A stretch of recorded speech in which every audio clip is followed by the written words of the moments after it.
Hello, you wonderful people, and welcome to another episode of Super-Fanta-Fi. This being a show where I talk about TV shows of the supernatural, fantasy, and/or science fictional genre. For today's episode, I'm going to talk about the series premiere of The Watch. A lot of really interesting things went down in this episode, so let's break it down. What I think is really interesting about this world is the fact of the matter is, like I talked about it previously, I don't know anything about the books that this series is pulling characters from, as it kind of says, based on characters from the Disco World books. So I'm not well versed in them. I only know a little bit about that, but they didn't really dive into this world situation in this episode. You dive in the middle of things in more ways than one, because basically it opens with Sam talking to death, which I always blank on the term. I think it's media res, if I'm not mistaken. The terminology for when the story starts in the middle or in the beginning and then rewinds and goes like, oh, and this is how we got there. I think media res is the term for that.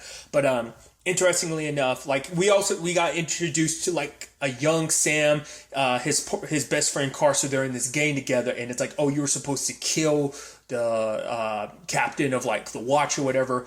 And so he was kind of implanted there, but then he couldn't do it when the time came. And because I was actually halfway expecting him to kind of do it, but he didn't at the end of the day. And the captain was like, hey, good thing he can, part of the Watch, and, he's found his place here, especially because Carson was like, who's the one that kind of took you off the street and basically gave you a home? But his captain was like, no, here at the Watch, you have a home and you have a place, and eventually 20 years down the line, he'll be the captain and everything, and basically the good that he can do for the city and everything. But Carcer ends up killing the captain, and we flash forward to 20 years later and see Sam being who he is, the man that's trying to piss on a dog because a dog pissed on him. Did we ever find out the circumstances why he was after that dog? And it seems like this is a continuous thing, because he was talking to the sergeant. He was like, man, this bastard always kind of gets away. Because later on, it's like, oh, you're that guy that was pissing on a dog. He was like, Angelo was kind of like, oh, pissing on another dog, sir. And he was like, he pissed on me first. He's like, basically he was talking to the sergeant. He was like, we got to get that bastard. He's always getting away from us. But it doesn't seem like the most, captain, of a kind of a police force that you would kind of expect. Kind of seems like a hot mess. To be fair, the entire the group, The Watch, is a hot mess. Once again, it's my favorite theme of putting together a team of misfits. And Sam kind of ends up being kind of the most messed up of them all, kind of drinking all the time, as they even said, 9,000 bottles of alcohol and over tens and thousands of brain cells that he's basically killed. And I love that the counter was still rolling over when they did that. But nevertheless, we get introduced to certain aspects about this city, in the sense that we find out that basically 20 years ago, kind of when everything ended up going down, that basically crime, gangs and groups were so rampant, crime was so rampant, they were like, all right, let's find a means of kind of bringing some order to this chaos. So basically, criminals are allowed to do their business, but they have to join a guild. You have to join a thieves guild. If you want to steal, you want someone dead, you join the assassins guild. Basically legalizing crime, which I think is such an interesting approach. And you need a receipt to be like, okay, this is why I did this. So it gives you permission to kind of do whatever you want to. Obviously, that gets complicated when Carrot comes into the place, because for him, he's like, oh, he's got a strong sense of justice. It's like, oh, this guy was thieving in broad daylight. It's like, yeah, that's kind of how things work in the city, which I think that's fascinating, that isn't a worldwide, in this universe, it isn't just this world's rules. It's specifically rules for this city. And obviously, Angela has to be the one to kind of explain things to him, that, basically let the criminals do most of the work while making it so that the Watch has to do literally half the work. We also learn Carrots from the mountains. Because at first they were like, oh, he's a dwarf, and I was like, oh, so I was wondering, because obviously I've seen stuff where it's like, oh, not every mythical creature or whatever fits the mold of because obviously use an example like American Gods, Mad Sweeney being a leprechaun, but he's not your typical leprechaun. He's a average, I'm pretty tall dude. So that's what I was wondering in that regard of oh, is it supposed to be like that? But it's oh no, Carrot's actually adopted.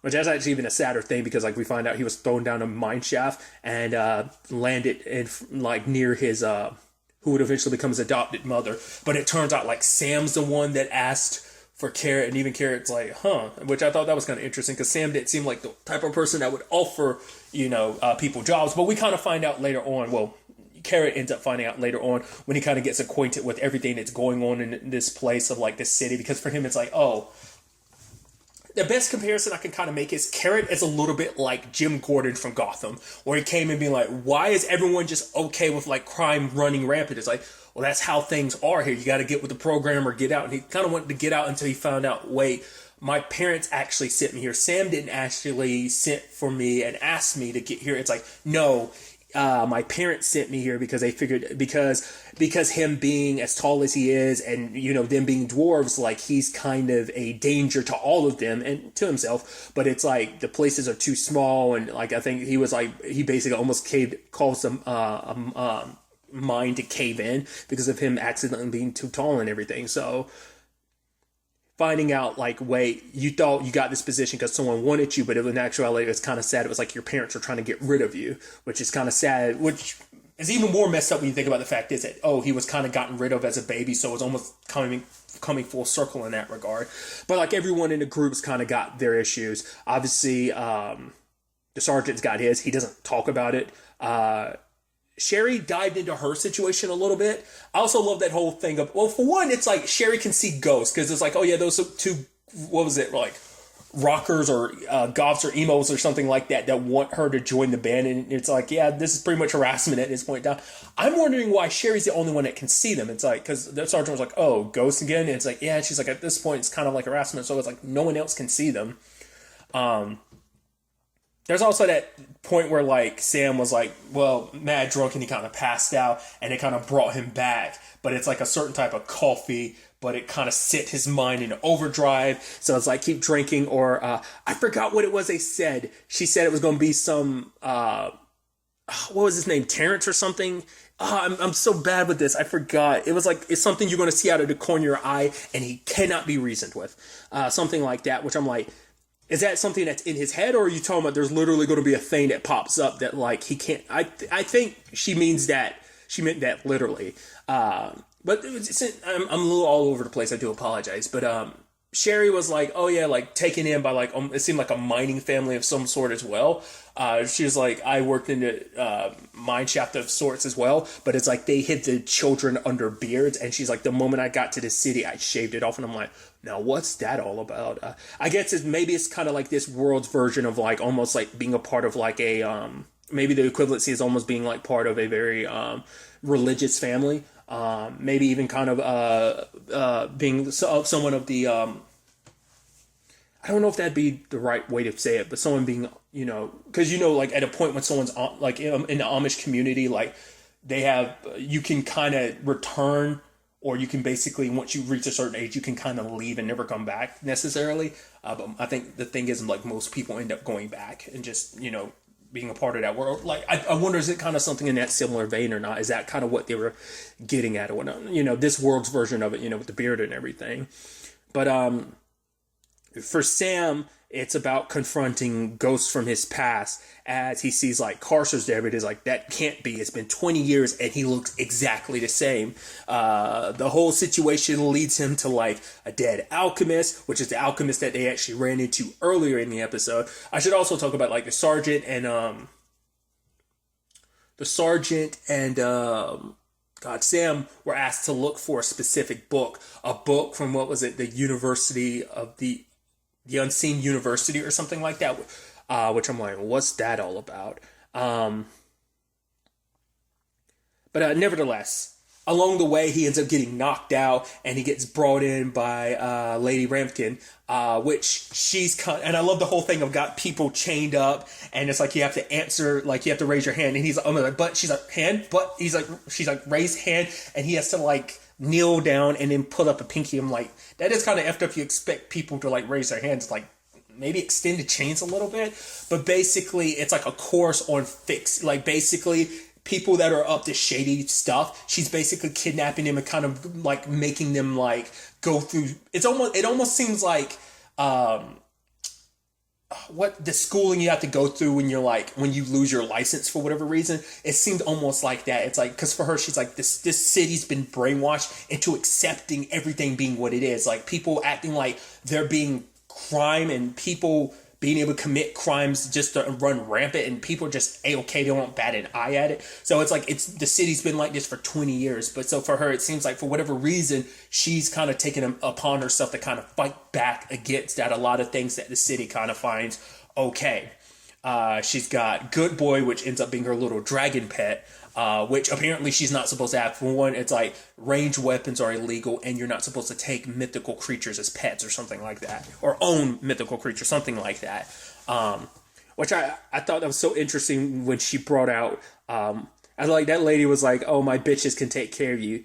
Take care of them bitches. And then like that lady's got her crew doing the dirty work, but then like Lady Ramkin like ends up burning them. They jump down and they proceeded to be killed. And she was like, I hope you know that guy one of those guys you killed had 6 children. And it's like, what about the other one? Did a lot of charity work. And I was like, oh, that's making you feel guilty about it. So I guess it's like doing some shady stuff is probably like some of their side gigs. I mean, especially a home dude with 6 kids, it's probably like, I needed some extra cash on the side, to get stuff done. So it's like, oh, these weren't terrible people. These are people that actually did some decent stuff that are now dead because of you. It's like, oh, and we're just going to move on along.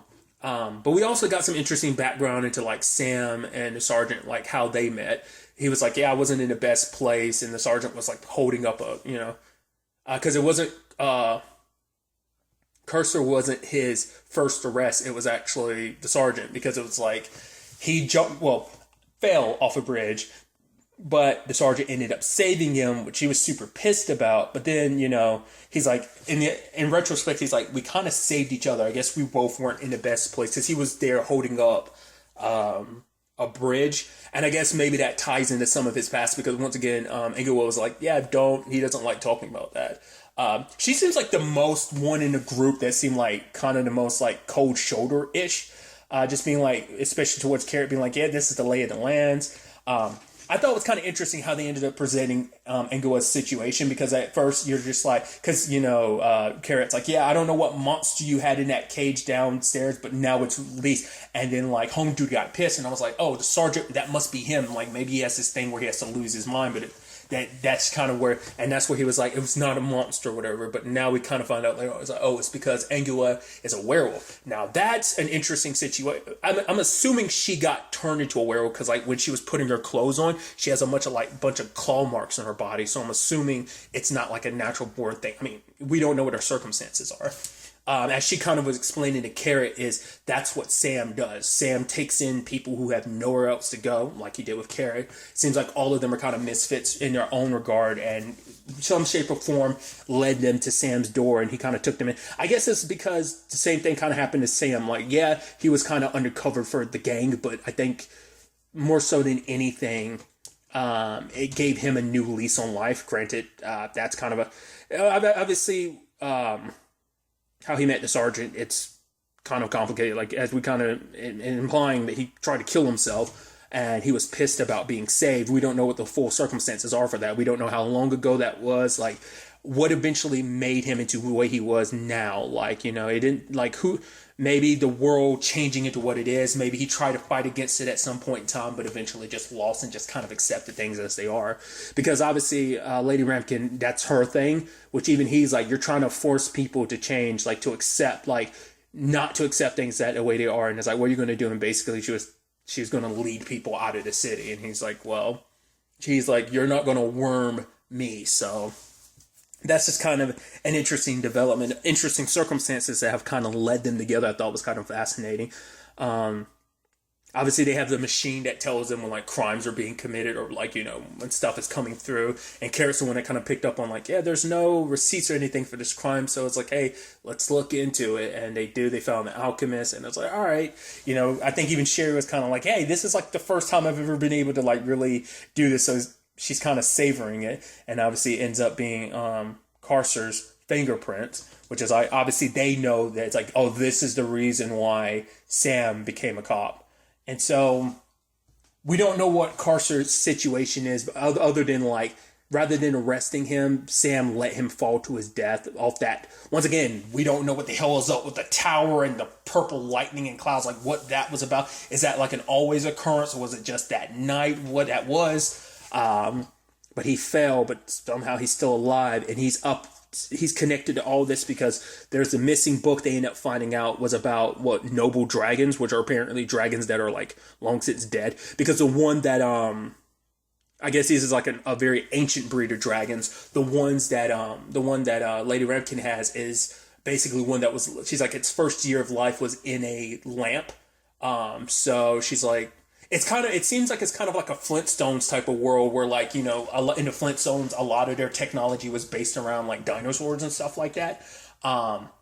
So in this world, it seems like dragons serve as their light source. At least in this particular case, Good Boy was like a literal lamp, a street lamp in particular. And it's like, she's like, yeah, that's probably why he's so small and everything. But also why she wears a wig too, because she's like, yeah, no point of like, you know, anytime I have to bring out the needle, and Good Boy doesn't like that, so it's like, might as well just stitch together a wig. It's a lot easier than just having to deal with him constantly burning off my actual hair, because it's easier to just replace a wig than deal with that whole situation over and over again. But this has something to do with noble dragons, because that's what the Red Book was about, but also all this slab drugs that are being stored up in God. So like there's many different moving parts here, but when it's all said and done, obviously, you know, you have Sam confronting his past, but he ends up saving Lady Ramkin as the arrows fly towards her, which is definitely interesting. This world, because once again, my understanding of it, basically the way someone kind of explained it was, at least I heard, they were talking about this a little while back on like the weekly podcast. This is where I kind of heard a little bit about this series, at least a little bit about the books, because I think, was it Mason? I think it said he had read maybe some of the books a while back. Maybe, I don't remember, or maybe he wasn't that familiar with the books. I don't remember. I can't remember what he said exactly. But basically, it's supposed to be almost like a world where wizards are walking around. So part of me was wondering, like, my whole point was, I thought it was just, it's just a weapon like that instead of an actual gun. But I mean, I think that's this world's equivalency of a gun. It's just a crossbow. You just casually like pull them out like they're supposed to be this world's version of it. Because I think it's supposed to be, like I said, of that like magic world where it's kind of like, I think it's probably almost going to be like the Flintstones meets Dungeons and Dragons. I think to a certain extent, instead of like prehistoric dinosaurs and stuff like that, which we have dragons, so I guess that it's not the same thing, but you get what I'm trying to say.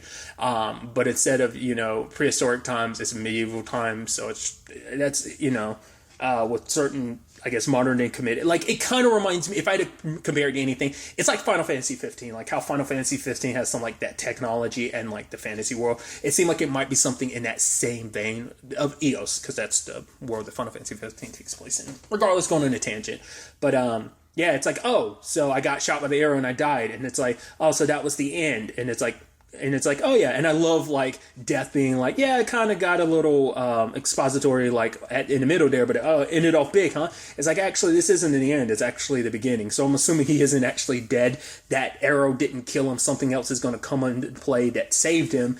And then eventually, over the course of the season, we'll finally get to how he actually died. So I guess that's like literally at the end, but